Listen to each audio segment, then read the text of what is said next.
श्रीभगवानुवाच अशोच्यानन्वशोचस्त्वं प्रज्ञावादांश्च भाषसे गदासूनगदासूंश्च नानुशोचन्ति पण्डिताः न त्वेवाहं जाधुनासं न त्वं नेमे जनातिबाः न चैव न भविष्यामः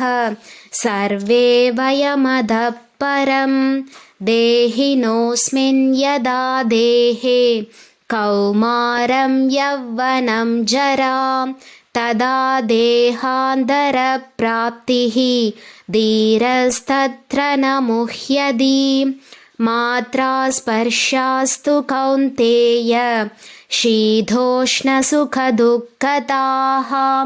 आगमापायिनो नित्याः तां स्थितिक्षस्व भारत